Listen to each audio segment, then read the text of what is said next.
Hello, everyone, and welcome to the Stephen King cast, one man's musings on the works of Stephen King. Hey, so last time I recorded an episode, I said that I was going to be reviewing Chapelwaite. I'm not reviewing Chapelwaite. I just haven't had the time to actually sit down and record the subsequent episodes. But I'm happy to announce that I am here not to talk about Chapelwaite, but today I'm here to celebrate Stephen King's newest short story collection, You Like It Darker. And I just gotta say, once upon a time when I was a young Stephen King fan, I looked down upon his short story works because I always wished that it was a novel. But the older I get, I'm just excited anytime I can have a Stephen King story in my life. So Stephen King, I looked at it and I think that it's everywhere from between 7 to 9 years, so just under that decade mark, with the exception of a duo that he put out in close proximity in the 2000s. He puts out these short stories. He kicked it off with Night Shift in 1977, and then in 1985 he published Skeleton Crew. In the 90s, he published Nightmares and Dreamscapes, which was the first new Stephen King collection that I was able to experience, and I'll always be grateful for that. And the image of the hardcover is possibly my favorite Stephen King image of all time. Just about a decade later, he published Everything's Eventual. Shortly after that, it was Just After Sunset. And then in 2015, wow, which is almost a decade, he published The Bazaar of Bad Dreams, and then here we are, You Like It Darker. So he continues to churn these out at a regular pace, which is incredible. And this is not including the 1 to 2 books that he publishes a year. This is not including the novellas that he has published in between these publications, such as Different Seasons, Four Past Midnight, Hearts in Atlantis, Full Dark No Stars, If It Bleeds. So if you include those as longer short stories, he just doesn't stop. And I am grateful that we get to have this, and I'm grateful that I get to record my thoughts and send them into the internet ether. So I am not going to read any iTunes reviews or any emails today. I'm just going to get right into it and start to go through each of the short stories and share my thoughts. And up first, we have the first story in the collection, which is Two Talented Bastards. And right away, you'll find that it's incredibly engrossing for all of the reasons that you might come to love Stephen King. He's a writer writing about writers and Maine life. And he dives into friendship in a way that I really enjoyed, because this is not something that King has not written about. He has often written about friendships, mostly groups of friends as the subject itself. There has been a pair of friends that have stood out from time to time, like Stu and Glenn from The Stand, Wireman and Edgar from Doohickey, but for the most part, the relationship between male characters has been explored over larger groups like The Losers, the Boys from the Body, or even father-son relationships like Lewis and Judd, Ben and Mark, Jake and Roland, so on and so forth. But what really just, I found so fascinating with this is that despite any supernatural or extraterrestrial trappings of this story and any mysteries that might force the reader to turn the page to find out what's really happening here, this is just a story. It's just a simple tale of two old friends. Yes, there's a mystery of where the talent came from, but it's an exploration of this friendship springing out of this small Maine town that spanned decades. And as we continue to read and we get these moments where King just explores these little nuances and glimpses of Maine life and friendships, he teases us with that mystery of what happened to these two friends to boost their respective talents, their one of whom, wanted to write, one of whom wanted to draw, and they were both stuck in the world of mediocrity. And something had changed. What is it?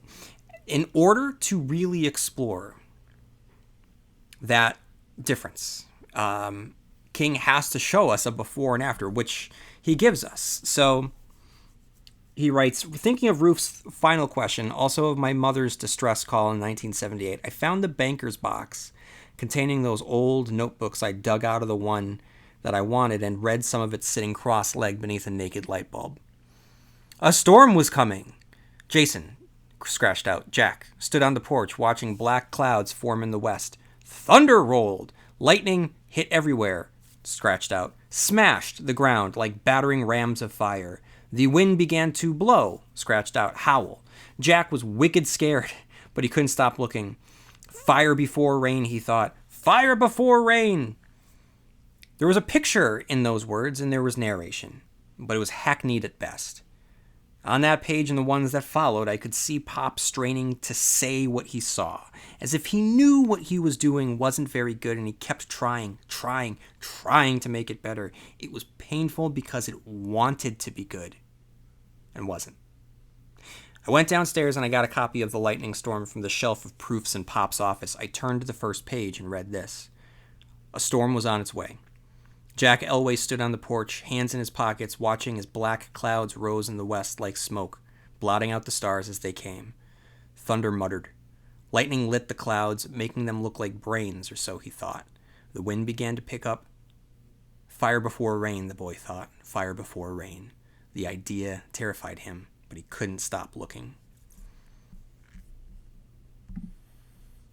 Put a pin in this for now. I'm going to get back to this idea of talent and scratching at talent and innate talent versus trying and practicing and getting better at something. I'm gonna talk about that as we wrap up, but I do want to highlight some of King's thoughts on this. For instance, he discusses the nature of talent. All over this country, all over the world, men and women are painting pictures, writing stories, playing instruments. Some of these wannabes go to seminars and workshops in art classes. Some hire teachers. The fruit of their labors is dutifully admired by friends and relatives who say things like, wow, really good, and then forget it. I always enjoyed my father's stories when I was a kid. They enthralled me, and I thought, wow, really good, Pop. As I'm sure passing on Dump Road saw Uncle Butch's brash and busy murals of town life and thought, wow, really good, and then went on their way. Because someone is always painting pictures, someone is always telling stories, someone is always playing Call Me the Breeze on the guitar. Most are forgettable, some are competent, and very few are indelible. Why that should be, I don't know. And how those two countrymen made the leap from good to good enough to great? I didn't know that either, but I found out. Soon after, Pop passes away in an intimate and matter-of-fact sequence that illustrates the randomness of life, the inevitability of death, and the clinical way that the end comes, all the while punctuated with observations that ground us in a reality, whether it be Mark looking at his father's pained, shocked face when his hip explodes and thinking that this is what he must have looked like as a boy, the pain he feels at seeing his father's shaking hand, and how old he himself feels throughout all of it. And, I have talked about my journey with Stephen King at length in each episode, and it's striking now because we are approaching the 10th year anniversary of this particular podcast, this project that I have undertaken, and so much has already happened in 10 years, and then I add to it the decades leading up to the 10 years with my relationship with Stephen King. And I say all this because it's just a sign of aging, that I have aged. I've aged alongside, not alongside because he's older than me, but I have aged as Stephen King has aged, and I have experienced those markers in life. And as we all have, unless you are younger, listening to a Stephen King podcast, and maybe you haven't hit certain points in your lives, like when the end starts to come for family members, and the deterioration that starts to happen. And we have this image of our loved ones in our minds. So, for instance, the age that I currently am, in my 40s, this is the age that I always picture my parents being. When I think of my parents, it's me thinking of them when I was a child, much as the age of my daughter right now. And the image that I have of them is in their 40s. And then now I am that age, and my parents are no longer in their 40s. And I think of my grandparents and my wife's grandparents and the deterioration that comes with age. And he is able to capture all of this so, not even competently, almost effortlessly, this sense of aging. And I've always been, not always, but since this podcast, I have been really struck by his observations on aging, dating as far back as when he did Insomnia, which I find incredible, because he was looking ahead at elder life when he himself was not nearly that age. And he touched upon so many things that I think really stand out. And then now as he gets older, he's able to really embody these details, these moments that stand out, that show the passage of time in very honest, very truthful, and oftentimes very painful ways. And then he gives us the story of how it all happened, how they found their talents, and it comes out of a place that maybe many of us will recognize. How many constant readers out there gravitated towards Stephen King because they saw something of themselves in his writing and dreamed possibly of unlocking their own talent? How many of us have picked up the pen or sat down in front of the keyboard and prayed to the gods of imagination to stir our fingers with imagination?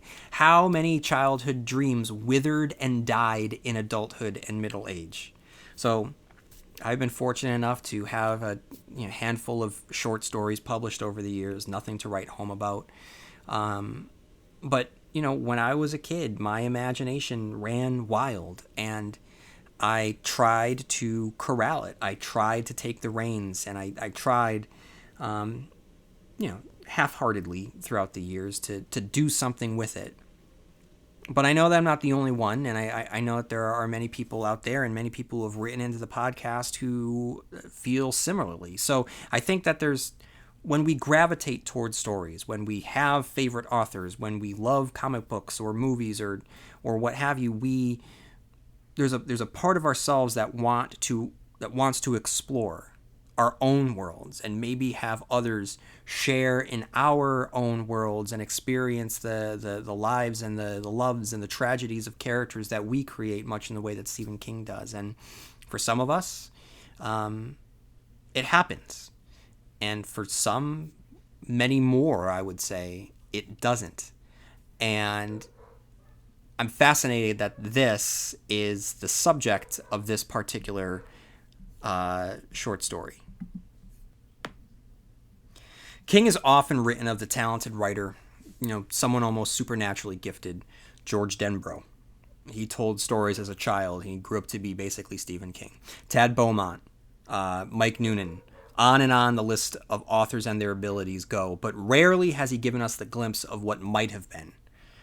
In a world where Tabitha hadn't fished out the copy of Carrie from the trash, because maybe it had meant to stay there. We rarely see an author saddled with mediocrity, one who will never shine, never explode across the sky, whose talents are so heightened they summon the supernatural forces hidden from the world, those of psychopomps, aliens, ghosts, and the dead. Yes, the supernatural world enters this story, and it grants our creatives the powers like Prince Adam picking up the sword of Eternia. But prior to that, we get an incredibly potent, honest moment of reflection from a dreamer who accepts that he must wake up. We talked a little, as we always did up there, some about the past and some about the hopes for the future. I'm sorry, I have just been joined by my very active dog. Those hopes were fading by then. We were early in our middle age, but they always seemed a little more realistic, a little more attainable out in the woods, where it was always so quiet and life seemed less busy. That's not exactly right. Less cluttered. No phones to ring and no fires, literal as well as metaphorical, to put out. I don't think we ever really went into the woods to hunt. Not really. Although if a deer walked into our sights, who were we to say no? I think we went out there to be our best selves. Well, our honest selves, maybe. I always tried to be my best self with Sheila. I remember going to bed that night, pulling the covers up to my chin, and listening to the wind sigh through the trees. I remember thinking that the fading hopes and ambitions were mostly painless. That was good, but was also rather horrible. I wanted to be a writer, but I was beginning to think that being a good one was beyond me. If it was, the world would continue to spin. You relaxed your hand, opened your fingers, and something flew away. I remember thinking, maybe that's all right. Out the window through the swaying branches, I could see some stars. That picture has never escaped my memory. Look, I love Stephen King, clearly. 10 years of a podcast I have to prove it. And what I love is that over the decades, no matter the story, no matter the book, he keeps surprising me. Okay, as in the case here of when Butch and Laird discover the alien on the bridge. All right, the lights in the sky leading up to it, give us classic UFO stories, and so that's exciting. It also makes you think of Dreamcatcher in the best parts of Dreamcatcher, and then you get the weirdness of this alien. He could have just simply given us the classic, gray alien, but he doesn't. He gives us this weird putty-like malleability of this woman who isn't really a woman but an alien, and then the other alien who shows up and starts talking about how they like to go to tag sales. It's so random. It is, but the specificity of that little detail just really makes this the whole alien experience pop in fun and interesting ways that we haven't seen before. And then we get the truth about what happened. It's up to Mark to explore it as much as he can himself, which leads him back to the old hunting cabin where he finds the extraterrestrial case left behind by the visitor decades before. And here, King continues to demonstrate his understanding of humanity with all of the little wrinkles, nuances, and complications that make us who we are. Until now, we've seen Mark as the dutiful son, but just because he might love his father does not mean that he might not have feelings of jealousy or resentment. I was alone. Parents dead, wife gone, no kids. Those are the things you know, but there's a universe of things that you don't. I suppose that's true of every man, Jack and woman, Jill on Earth. I'm not going to tell you much, not just because it would take too long, but because it would bore you. If I told you I drank too much after Susan left me, would you care? That the thought of suicide, but never seriously, I will tell you two things, even though both of them embarrass me almost, but not quite to the point of shame. They are sad things. The daydreams of men and women of a certain age are always sad, I think, because they run so counter to the plain vanilla features we have to look forward to. I have some writing talent, as this memoir will show, I hope, and I dreamed of writing a great novel, one for the ages. I loved my father and I love him still, but living in his shadow became tiresome. I daydreamed of critics saying the depth of Mark Carmody's novel makes his father's work look shabby. The pupil has truly outshone the teacher. I don't want to feel that way, and mostly I don't, yet part of me does and always will. That part of me is a cave dweller who grins a lot but never smiles. I can play the piano, but not well. I am asked to accompany the hymns at the Congo church only if Mrs. Stanhope is out of town under the weather. I'm a plotter and a thumper of keys. My ability to read music is on a third grade level. I have polish only on 3 or 4 pieces that I have memorized, and people get tired of hearing those. And it leads to an ending not of fantasy or triumph, but one of acceptance. And it's interesting for a short story that up until this point had focused on the successes of a world-renowned writer. It ends with the daydreams and desires of someone who yearned to be a musician. And for anyone that has ever read Stephen King, you know how much music plays into his storytelling and his interests. And so you can't help but feel that maybe he's putting a little bit of himself into the end of this, knowing that he's the guitar player for the Rock Bottom Remainders. And while he might have a and while he might have long ago found his muse in the world of storytelling, it's not hard to imagine that he always secretly yearned to be the rock star on the stage, and had to resign himself long ago to the fact that for him, that will never happen. So even though he was able to tell this very intimate, very honest story about people yearning to be the creatives that they always dreamed of, and it's kind of ballsy coming from someone who is this generation's most prolific author. He is able to bake that pie with very truthful ingredients, because I think that there is some honesty in what he's writing here for himself in regards to what music means to him. And so he's able to use that, in his writing. So overall, this is a story about accepting who we are and just making the most out of it, which it's as simple as that. And like the best Stephen King stories, he adds, a supernatural sheen to it. But this is really a story about us being humans and the daydreams that we have and facing reality when we have to. And all of the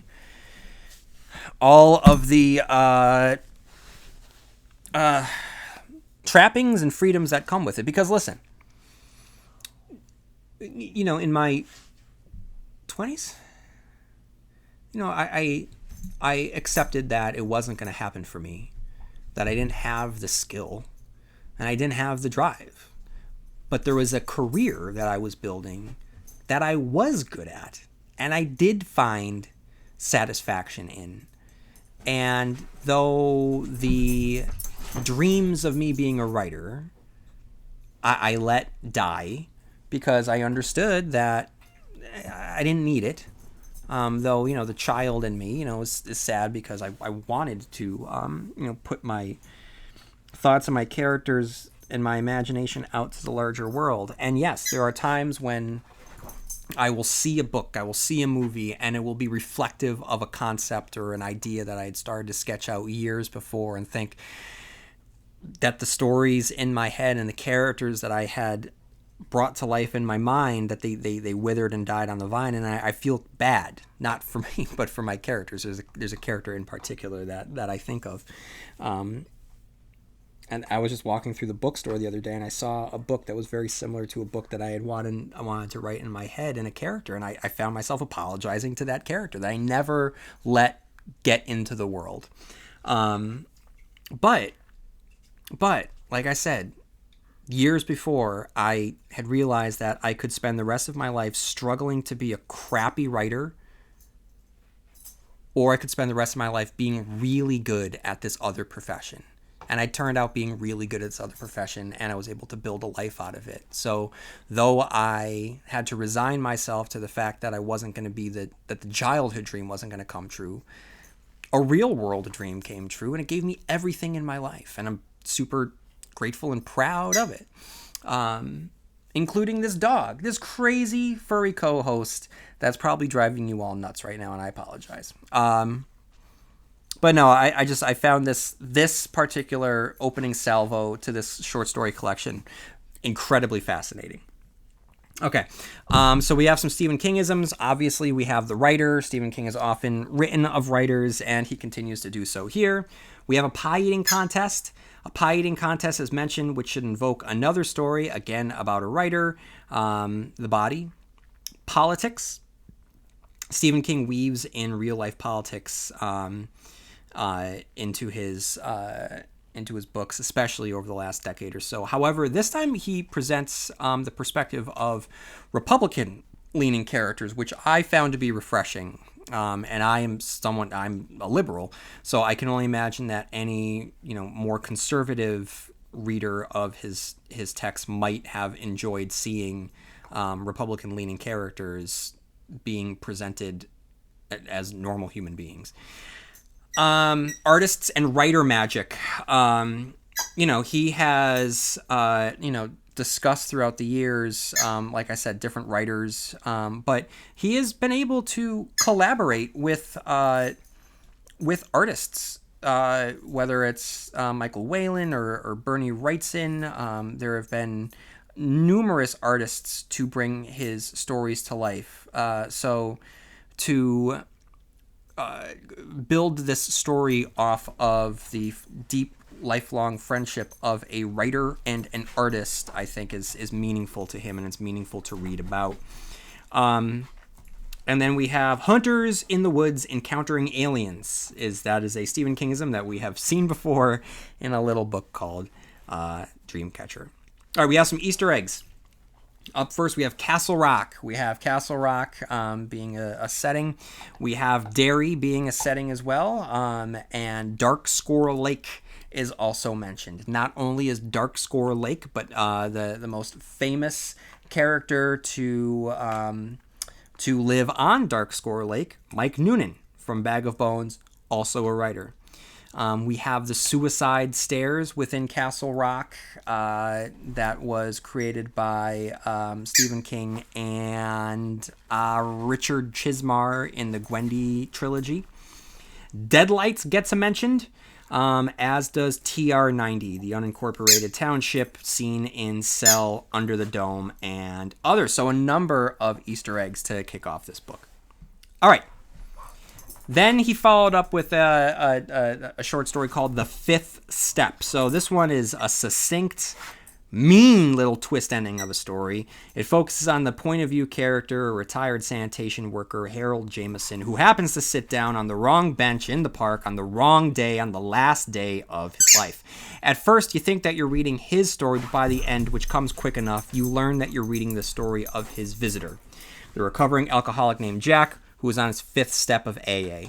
At first, you might think it's just King writing about AA and recovery, as he often does, which makes the end so gleefully and darkly unexpected when it turns out that the recovering alcoholic is also a serial killer who is prioritizing his sobriety over his murderous tendencies.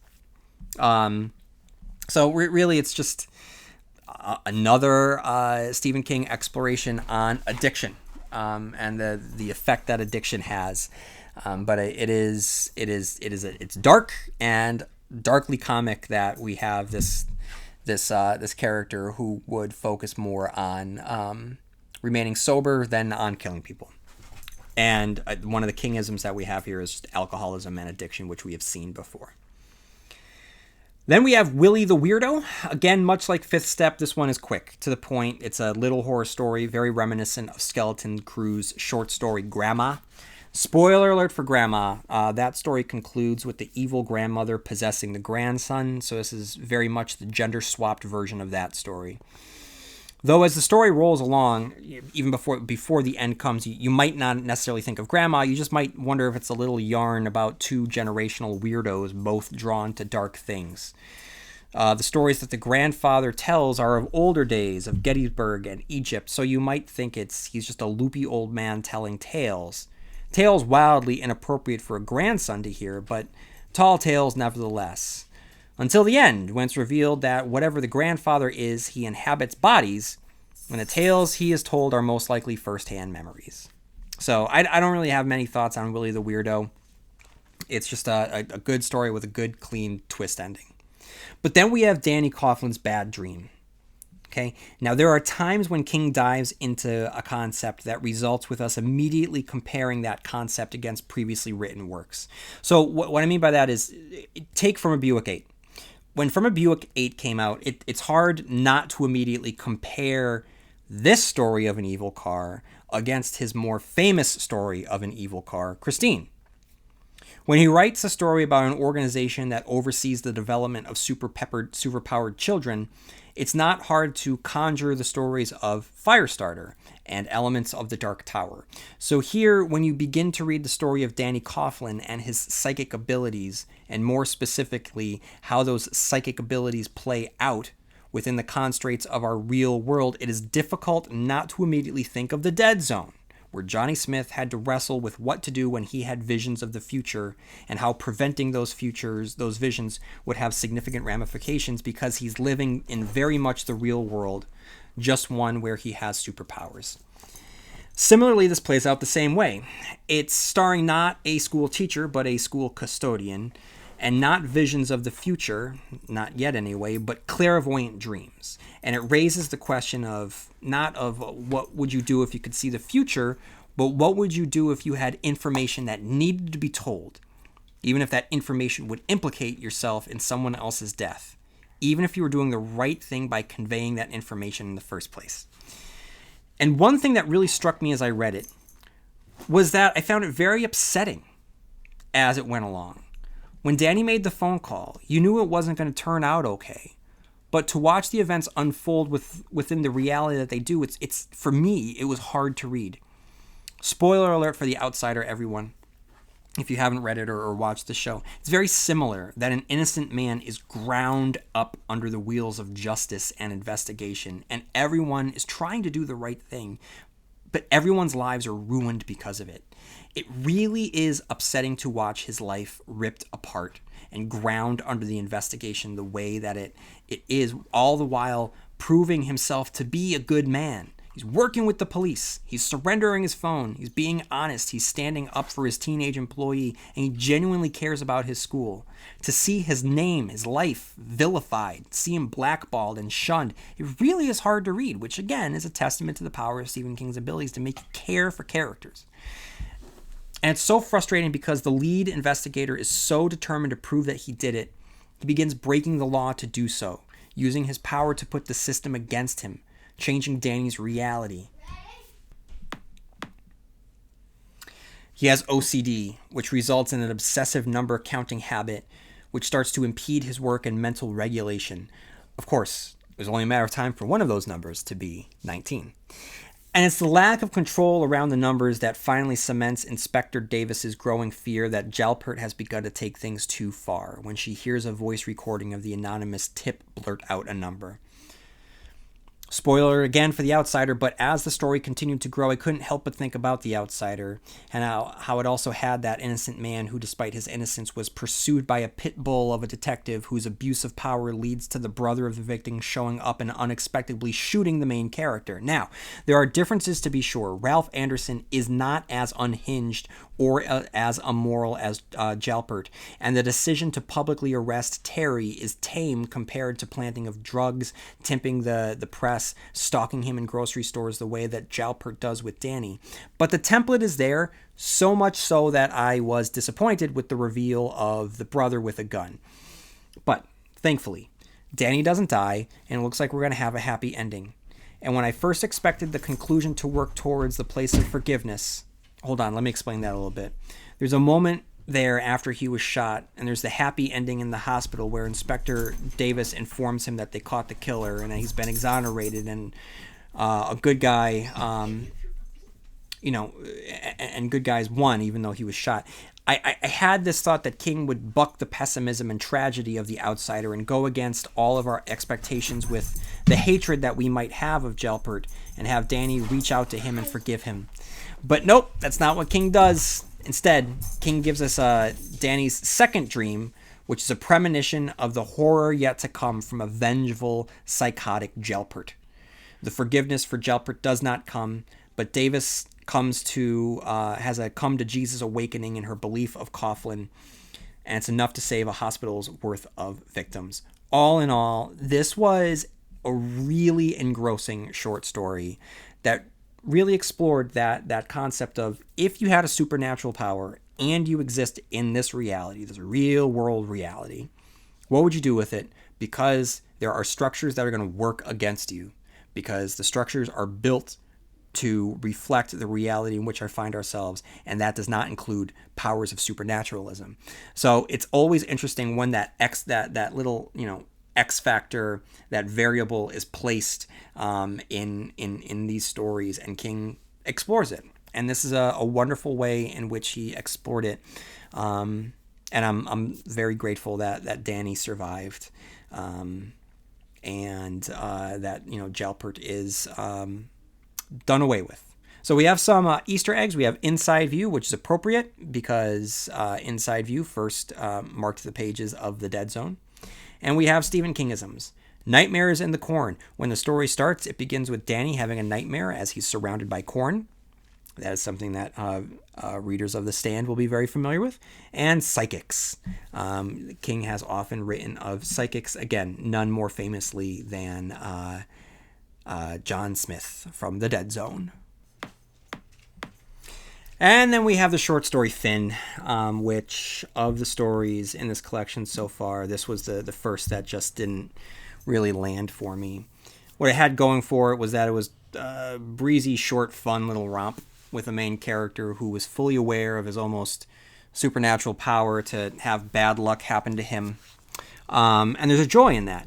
And despite the torture sequences and the harrowing nature to the story, it's funny at heart. But because it didn't really escalate, and because it just kind of peters out, there just really isn't any there. Felt more like a concept to me than it did a story. Whereas the previous story had taken the concept of a character acting upon a vision, who had a dream, and allowing the time and the space to fully play out what something like that would result within the real world context. We got to know the characters. We saw how law enforcement bristled against this type of claim, the very specific ways in which Danny's life became negatively affected from his humanity. From the exclusion from his community, being fired from his job, the loss of friendships, the loss of love interests, him being labeled a pariah, his temptation to return to drinking, him having to outthink a wily police officer. All of this was fully explored in a way that this story was not. And it's a hard transition to go from a story very well thought out to one that's pretty one note and surface level. But in terms of Stephen Kingisms, we have the absorbing the twin in utero. The doctor reveals that Elvis absorbed his twin in utero, which was most famously explored in The Dark Half. In terms of Easter eggs, we have the family making its way to Derry, Maine, a location most famous for It, and the Shawshank Prison is mentioned as well. The next story we have is Red Screen, which is the story of a failed marriage and the poison thought that corrodes trust and relationships, hidden in the guise of an invasion of the body snatchers fable. I was a little leery of its premise, one that sides with the husband and turns the wife into a nagging, like a literal nagging alien. There's something about it that just kind of rubbed me the wrong way. After they reconcile and healing comes from truth and apologies, the red screen flashes, revealing that she is, in fact, an alien. And then I just think to myself, what's the point? Is it just King's way of, having a fun take on the overused trope of a nagging partner? What is he trying to say that the ultimate reveal comes after our main character reconciles with her? And the fact that her feeling, her quote unquote nagging, her irritability is stemming from menopause, which, it's a massive, moment for a woman. And so for her to be characterized as a literal alien, I don't know. If it was if this is a comedy, it's not. The punchline isn't clearly stated. Again, this one, kind of like Finn, seems more of a concept than it does anything else. He didn't sell himself with this one. And then we have the Turbulence Expert. This one has an interesting start. It's just something about plane-based stories that come prepackaged with a thrill and anxiety. So when we meet our main character and he gets on the plane and we know he's a turbulence expert, we have all these questions about what is going to occur on the plane and what is a turbulence expert. After a harrowing sequence in the air, we find the answer to that question, and Craig Dixon has a supernatural ability to keep planes in the air. It's not the first time that King has crafted superpowered people or supernaturally gifted people, and having had them placed in very real world settings. He did it already in this collection with Danny Coughlin's Bad Dream. What's interesting is that he creates this character and he tells this character to an organization, which we have also seen in Stephen King stories before, like Firestarter or the Institute, or the organizations and sub-organizations springing out of the Crimson King's organizations in the pages of the Dark Tower and other supplemental stories. It's interesting because it isn't over the top or really presented as fantastical. It's presented so matter of fact, and despite the fact that it involves an organization dedicated to keeping planes in the air, it's very grounded. And like the best Stephen King stories, which takes a concept and runs with it, there's truth at the center of this. What if? What if a dog had rabies? What if a car was haunted? What if an author's pseudonym came to life? What if people had latent telepathic power that could hold a plane in the air? Or better yet, a question. Why don't more planes fall out of the air? King explores the answer. But the people flying them don't know what they're getting into, Dixon said. They are mentally prepared. The same is true of many commercial flights. The pilot will come on even before takeoff and say, "Folks, I'm sorry, but we're in for a bit of a rough ride tonight, so keep those seat belts buckled." "I get it," she said. "Mentally prepared passengers could use, I guess you'd call it, united telepathic strength to hold the plane up. It's only unexpected turbulence that would call for the presence of someone already prepared." A terrified, I don't know what you would call a person like that. "A turbulence expert," Dixon said quietly. "That's what you would call them. That's what you'd call me." This was an interesting one. It's short. It, provides the premise, explores it in a moment in time, and then it gets out. And it recalls, in terms of Stephen Kingisms, some plane-based horror stories such as The Langoliers. Then we have Laurie. We are introduced to Lloyd, the widower of Beth, and Beth, his sister, and the puppy whose namesake adorns this particular short story, Laurie. We're only a couple pages in before King drops a beautiful little observation about life. She paused to look back at him. The harsh September light of Florida's west coast fell on her face, showing the way her lipstick had bled into the little wrinkles around her mouth, and the way her lower lids had begun to sag away from her eyes, and the fragile clock spring of veins beating in the hollow of her temple. She would be 70 soon. His bouncing, opinionated, athletic, argumentative, take-no-prisoners sister was old. So was he. They were proof that life was basically a short dream on a summer afternoon. It's a beautiful way to put it. Stephen King, an avid dog lover, wrote a nice little story about a nice old dog and a grieving widower. Despite the fact that there's a grisly alligator murder that takes place towards the end, it doesn't stop the fact that it's just a nice rumination about vitality that dogs bring to your life and how it gives you meaning. When I saw that the story was about a dog, I closed the book and recommenced when I could continue reading it with my own dog by my side. As I read it, she cuddled up next to me, and I pet her with my free hand, and all seemed right with the world. There's not much to the story, and there doesn't have to be. Dogs bring joy. Dogs bring life. If I were to get meaningful about it, the alligator represents death, and it's the main character literally fighting back against death now that this dog has entered his life in the wake of his wife's passing. Easter eggs. Rattlesnake Key. This is mentioned in the story, which is the setting of the next story in the book, Rattlesnakes.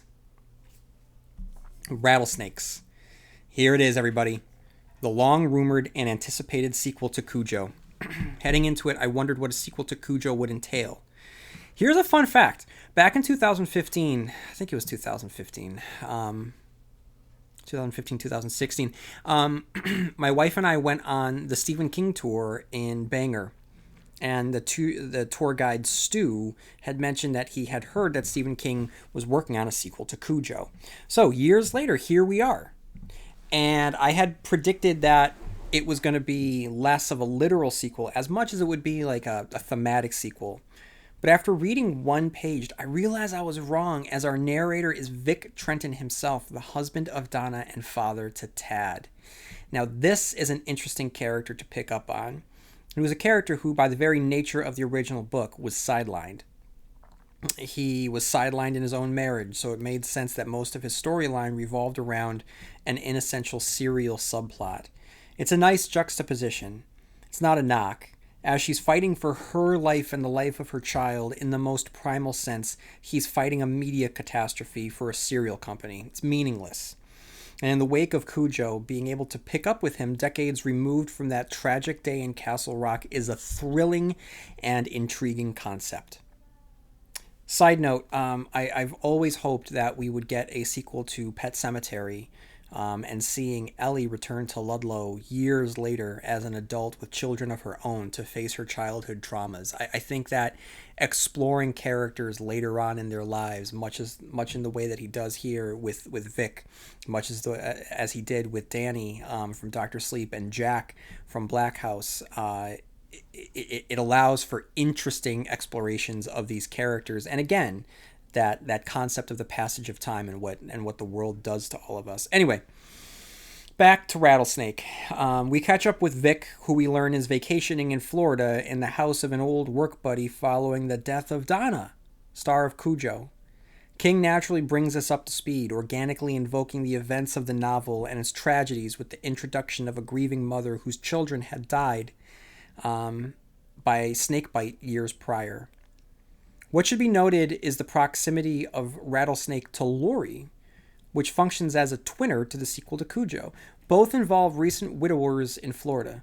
One is a character whose life reasserts itself after the arrival of a dog, while the other one whose life was decimated from the arrival of a dog.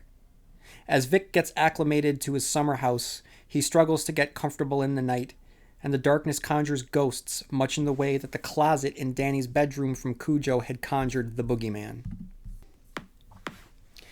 King parses out the aftermath of Cujo, and it's painful to read. Donna and I buried our son's body in Harmony Hill Cemetery, but that was the least part of him. We found out in the months that followed. He was still there between us. We tried to find a way around him and back to each other and couldn't do it. Donna was withdrawn, suffering from PTSD, taking pills and drinking too much. I couldn't blame her for getting stranded at the Camber farm, so I blamed her for an affair that she'd had with a loser named Steve Kemp. It was brief and meaningless and had nothing to do with the goddamn clogged needle valve, but the more I scratched that sore place, the more it inflamed it became. Once she said, "You're blaming me because you can't blame the universe." It could have been true, but it didn't help. The divorce, when it came, was no fault and not contentious. I could say it was amicable, but it wasn't. By then, we were both just too emotionally exhausted to be angry at each other. And after discovering the bird-pecked corpse of his new neighbor, Vic recalls the moment he, by happenstance, came upon Donna in an Olive Garden bar, and it's a very sweet moment. But I didn't expect to get so emotional while reading this book. Naturally, the topic of dead children, more specifically parents having to navigate life following the death of their children, is a topic worth shedding a tear or two over, but I found the fallout and rediscovery of Vic and Donna unexpectedly moving. The fact that rekindling of their relationship doesn't last long before her cancer diagnosis is devastating. I didn't know what to expect. Its predecessor focused on a creature that ravaged its victims, taking massive chunks out, leaving the victims powerless in its bite. That book was about a dog. The same could be said about this one, except the creature ravaging the powerless victims is time itself. And I didn't expect ghosts, as we see from the reappearance of the Bell's stroller and a psychic flash of the boy's gruesome death, which shakes Vic and loosens memories of his own son's passing, which in turn triggers the death of Donna, who is visited by the unseen specter of a grown-up Tad, who has arrived to take his mother into the next life. All of this is just so sad. From here, the story takes an unexpected turn. Whereas Cujo was a horrific thriller that sunk its teeth into you like a rabid dog and wouldn't let go, this story fills you up with poisonous dread as the world around Vic starts to close in around him. He suddenly becomes a suspect in Allie Bell's death. He's the target of ghostly visitations from the twins, is seeing visions of rattlesnakes, and now he cannot flee the key under orders from the police. The ghostly visitations from the twins increases with the realization that Allie had not just passed on her inheritance, but also the ownership of the ghosts, King writes. What I saw froze me in place. The stroller was beached in the middle of the floor. Jacob and Joseph were in the guest bed. They were no longer children, yet they were. The bodies under the coverlet were long, the bodies of full-grown men, but the heads, although grotesquely swollen, were those of children. Rattlesnake poison had bloated those heads so that they'd become pumpkins with Halloween faces. Their lips were black. Their foreheads, cheeks, and necks were stippled with snake bites. Their eyes were sunken but hellishly alive and aware. They were grinning at me. Creepy. And without help from anyone on this earth, Vic turns to the one person who could possibly help him exorcise the ghastly haunting of the dead twins, his own dead son. And King gives us the thesis of this story. When speaking to the idea of Tad, Vic thinks, I mourned you, Tad, but I let you go. In time, Donna did too. That's not wrong, is it? Forgetting is what would be wrong. Holding on too tightly. I think that makes monsters. And after another frustrating visitation from the suspicious former cop who suspects Vic of Allie's death, Vic realizes he has to dispose of the stroller and the twins. And it's creepy. Jake, not begging but commanding, take us back, or you'll be sorry. I'm sorry already, I thought. But I couldn't say it out loud. I didn't have enough breath left. My heart was running amok. I expected it to simply burst like an overinflated balloon at any second. To my horror, the twins were swimming into existence. Their men's bodies were too big for the stroller's double seats, but were in them just the same. Their swollen children's head turned to look at me, eyes black and malevolent, the red pepper of snake bites stippling their cheeks and foreheads, as if they were suffering from an apocalyptic case of chicken pox.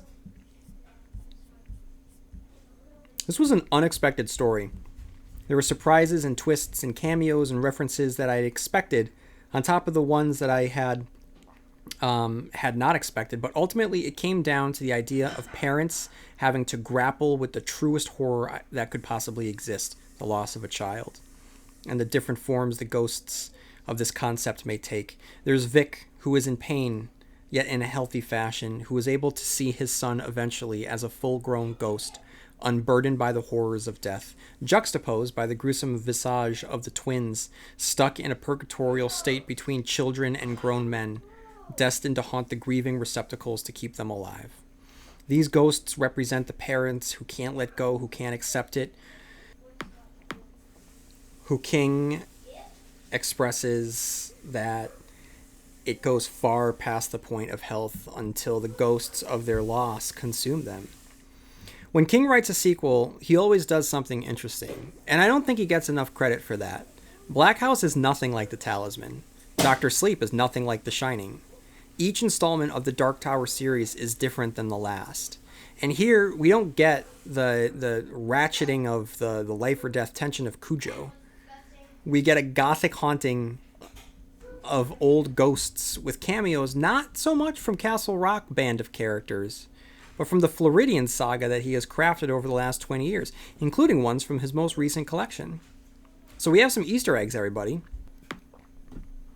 Cujo, naturally, and references, of course, to Donna and Tad and the Cambers Farm and Castle Rock and all of that. It's a direct sequel, so we're going to get that. But what I didn't expect was Doomakey and how heavy it is with Doomakey references. So the events of this story take place close to where Doomakey had existed, and we learn that it's underwater now, which might have occurred at the end of Doomakey, but I don't recall. Speaking of Doomakey, though, even though this is a sequel to Cujo, the sun-drenched beached horror of this tale almost feels like a sequel to Doomakey. After all, we do get more than just references. Doomakey, despite the fact that it's gone, makes a ghostly appearance in the climax. The next time the stroller came around on its watery carousel, only the handles were above water. After that time after, it was gone except for a watery sun flash 3 or 4 feet down. The flames were also gone, and the burning snakes. Only the stench of kerosene remained. A pair of blue shorts floated toward me. I picked up the snake pole, hooked them, and flung them out into the gulf. My back creaked again. I bent over trying to soothe it. When I straightened up and looked across Daylight Pass, I saw a lot more than a few masses of floating green. Doomakey was there. It looked as real as the hand that had risen out of the tub of snakes, or the horrible hybrid beings lying in the guest room bed. I could see palm trees and a pink house standing on stilts. And then he moves on from the Doohickey portion. And I could see a man. He was tall, dressed in jeans and a plain white cotton t-shirt. He waved to me. Oh my God, Donna said in the seconds before she died. You're all grown up. Look at how tall you are. I waved back. I think he smiled, but I can't be sure because by then my eyes were filled with tears, making liquid prisms that quadrupled the brightness of the sun. When I wiped them away, Doohickey was gone, and so was he. Ah, it's beautiful. The story even concludes with the tease of the return of Doohickey. So I don't know. I don't know if we're going to get more Doohickey from all of this. I did not expect the Doohickey, how heavy it was with that. And longtime listeners know that I have really come around on that novel, and that is one of his more recent novels. Not that it's recent anymore, but one of his more content. It's like 20 years old, but it's one of the ones that I find fascinating. I didn't like it when I first read it, but I've really come around on it. All right, so more Easter eggs. We have Inside View is referenced again. We have Lloyd and Laurie from the short story Laurie show up at Alita's funeral. And then we have Stephen Kingisms. Police detectives who refuse to accept the evidence of an innocent man who came across death by supernatural means. This is much like Jalpert in Danny Coughlin's Bad Dream. And here Vic is pursued by a retired Wilford Brimley lookalike. We have ghostly family members waving to their living relatives within a conjured setting of a previous Stephen King location no longer in existence, which is what happens, spoiler alert, for Dr. Sleep when Danny and Jack have a moment in the ghostly remains of the Overlook. All right. Then we have the Dreamers. Now, this is an interesting beginning. We have hints of Vietnam, a haunted vet, and someone called the Gentleman Scientist with an alluring tease that if our main character hadn't spent 26 months humping the boonies, I might have tried to stop Elgin when we saw the teeth. What does that mean? I really don't know, but now I need to keep reading to find out. When our main character, William Davis, meets Elgin, the Gentleman Scientist, it invokes Lovecraft. And it pairs our narrator, who is brought into some sort of occult or scientific expedition with a scientist, where the characters come across something dark and vast and unknowable, which is why I was not surprised to see Davis point out Beyond the Wall of Sleep by H.P. Lovecraft. Now we're starting to cook. And for what it's worth, an extra little spice to the story, with all the talk of dreams, I envisioned David Lynch in the role of Elgin, and conjured his unimitable way of speaking as I read his lines in his mind, so that made it extra fun. Elgin has his first test subject who he drugs and asks to conjure a house so simply described, so simple in its details that King brands our minds with it. It's such an effective technique. It was a picture of a small house in the woods. The house was painted red. It had a green door, atop 2 stone steps and a brick chimney. It's so simple, but it's there. There it is, in my head, in your head, in all of our heads, and in the head of the dreamers. All right, and then we get Mrs. Gibson, who sleeps, and as she sleeps, our characters notices the following. Her lips were slipping apart, and her teeth were rising between them. It was like watching something volcanic rising from the ocean, only there were no sharp points except, I guess, for the canines. Not fangs or animal teeth. They were her teeth, just longer and bigger. Her lips folded back, revealing their pink lining. Her hands were jerking, flipping back and forth, fingers wiggling. The Polaroids flashed and whined. 2 more times in there, 2 more times in with us. The photos fell to the floor. The cameras were out of film. Her teeth began to retract. Her hands gave 1 more jerk. The fingers seemed to play on an invisible piano. That stopped too. I looked at Elgin. He looked serene and didn't. I got a brief glimpse of what was underneath his serenity, the way a bank of clouds at the end of the day may rift apart just enough and just long enough to see the blood-red glare of the setting sun. If I ever doubted the gentleman scientist was the gentleman mad scientist, that was the end of that. Weirdness, danger, mystery. I need to keep going. The duo continued their experiment, and King ratchets up the dread. Sleeping Man writes a Vietnamese warning to Davis. The moon is full of demons. Creepy! And it gets better with the final patient. The Polaroids flashed, their cunning inbred motors whirred. Pictures fluttered to the floor in our part and his part already starting to develop. His eyelids began to bulge, and the eyes beneath must have swelled almost to the size of golf balls, as if from an infusion of hydrostatic fluid. The lids didn't open naturally but split apart. Devereaux's eyes had been gray. The eyes which continued to protrude from their sockets were dead black. They grew like tumors out of his face. Elgin's hand was clamped on my shoulder, but I barely felt it. Neither of us asked what was happening, not because we couldn't believe it, but because we could. We might as well have been witnessing a locomotive emerging from a fireplace. Devereaux screamed and his eyeballs split, and fine tendrils wavered up like dandelion filaments, only black. There was no breeze to blow them, but they bent toward the one-way glass as if sensing us. It ends in the fashion that you would expect, with the men who had no business playing with concepts beyond their comprehension are swallowed by the alien nature of unknowable beings. In this case, it's Elgin's head being absorbed within a black bag composed of otherworldly tendrils. We have some Easter eggs. Castle Rock is mentioned. Dark Score Lake is mentioned. And anthills. I almost included this in the Stephen Kingism section. But I have to imagine that it's a purposeful reference to revival, because that is another story of Lovecraftian nature that plays with the images of ants and anthills. All right, and then we have the Answer Man. We meet Phil, the young lawyer with dreams of marriage, a career, and a love of a small town, which puts him at odds with his ambitious father and soon-to-be father-in-law. While caught in the throes of indecision, he meets the Answer Man, the latest in a line of supernatural hucksters like Leland Gaunt or George Elvid. The meeting of the Answer Man is electric. Phil struggles to ask the right questions at first and settles into a rhythm that you and I would begin to ask about our loves, our happiness, whether our current struggles would pan out, and about death. As soon as his questions are done, the world goes black and he finds himself alone. Life plays out the way the Answer Man described, including Phil's inclusion in World War II. Emboldened by the Answer Man's proclamation that Phil wouldn't be harmed or killed, Phil becomes a wartime hero and returns to his home to find it bustling and growing, much like his family, which now includes a 3-year-old boy and parent-in-laws whose stances have softened towards him over time. And 14 years later, Phil meets the Answer Man for the second time. And it's at this moment where the true nature of the story really rears its head.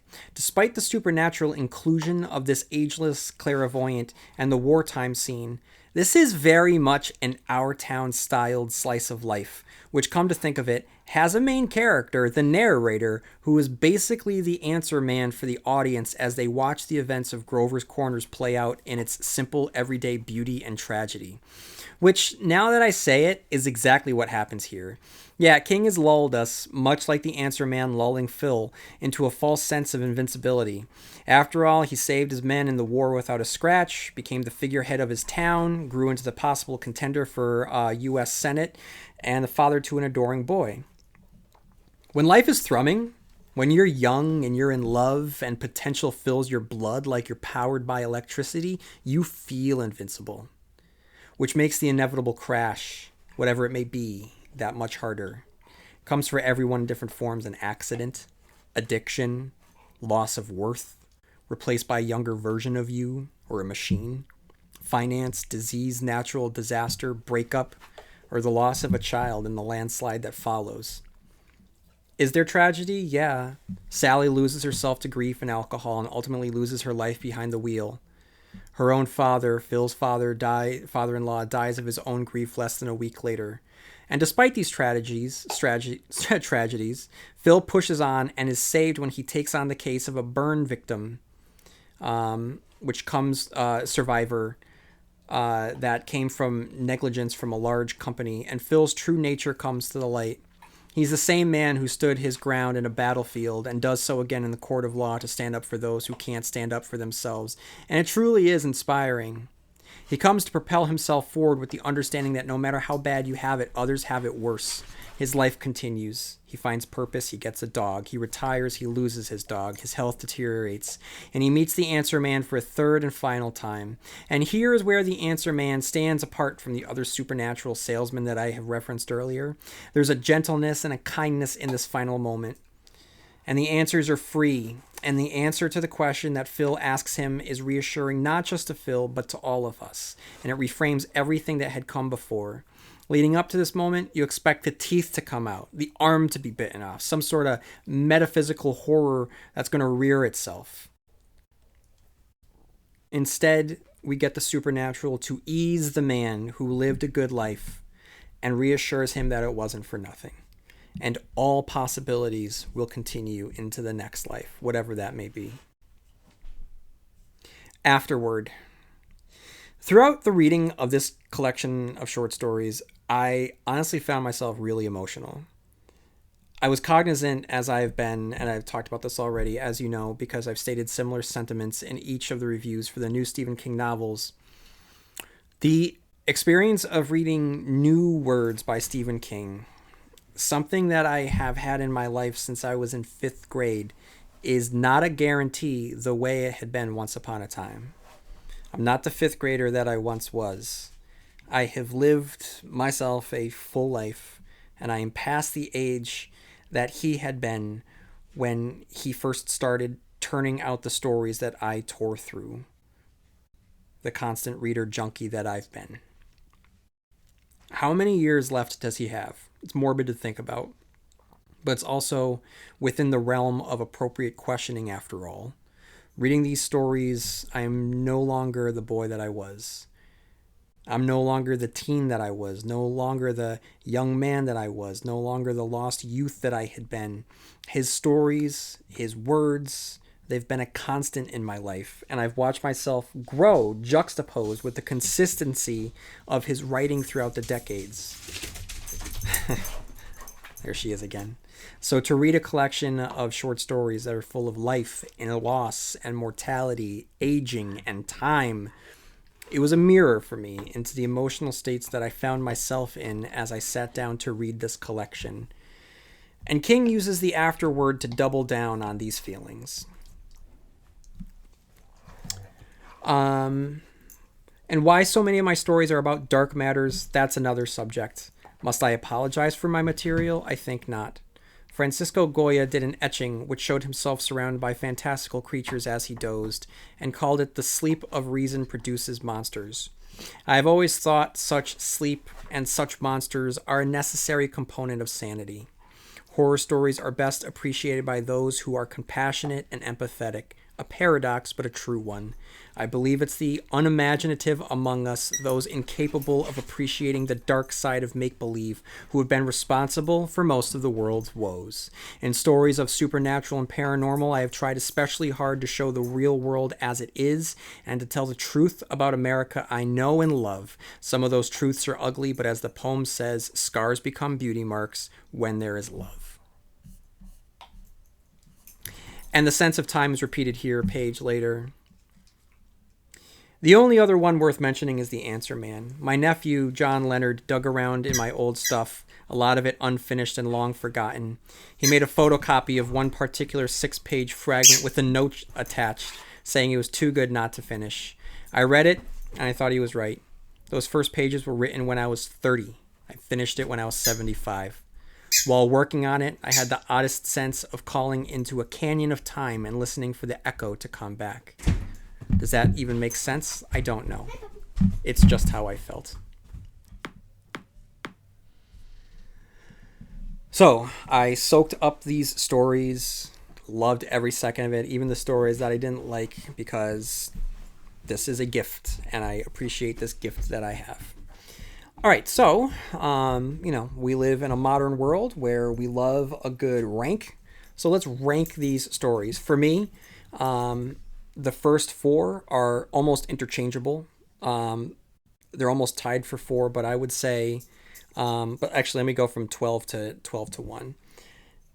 My least favorite is Red Screen. Like I said, something about it just kind of rubbed me the wrong way.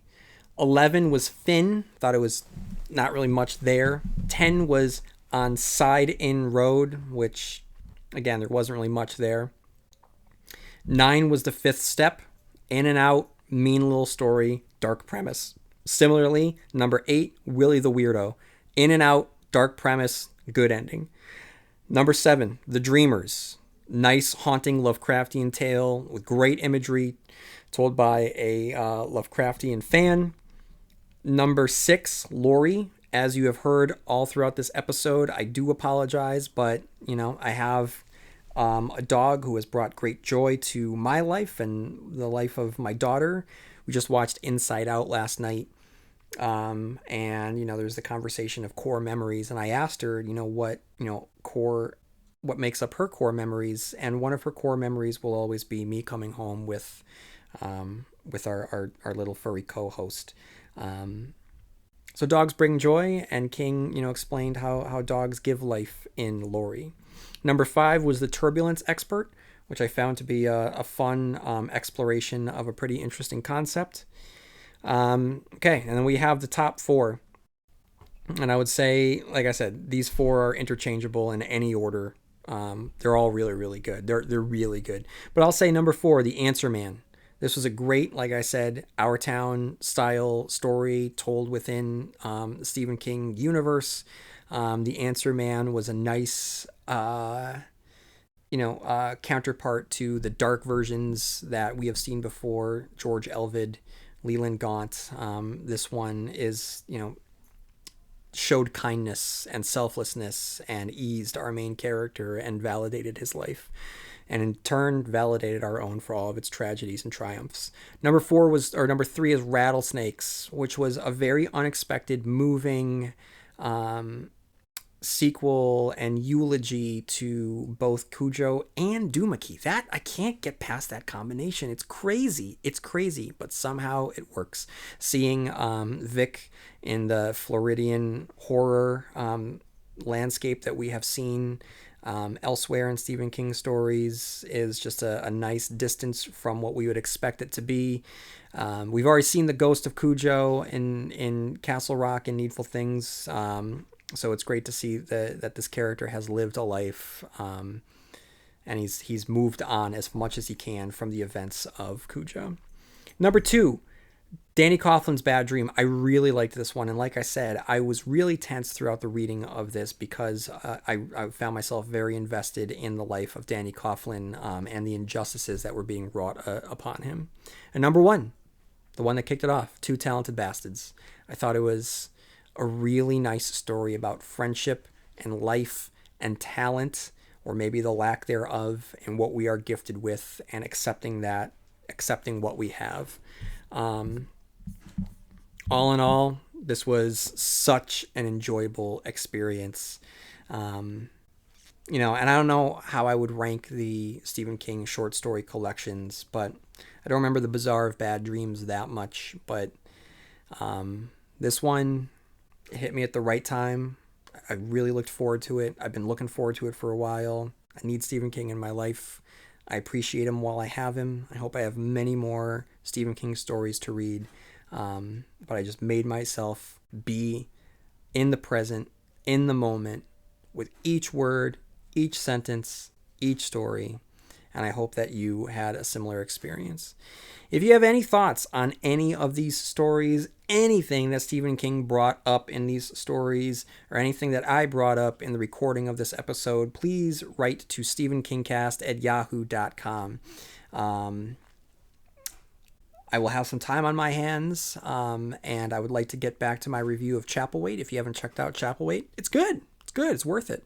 So check it out, and I'll keep putting out my thoughts, and then who knows what's next for the Stephen King cast. We're approaching our 10th anniversary, which is crazy to think about, and I'll probably have some ruminations in the upcoming months about the journey of the Stephen King cast, and start to think about, what comes next. But like I said, if you have any thoughts, write into stephenkingcast@yahoo.com. Leave a review on iTunes. That helps me stay relevant in the world of Stephen King podcasting. And I will see you here next time where M-O-O-N's... Nope, I screwed it up. May you have long days and pleasant nights. And I will see you here next time where M-O-O-N spells Stephen King Cast.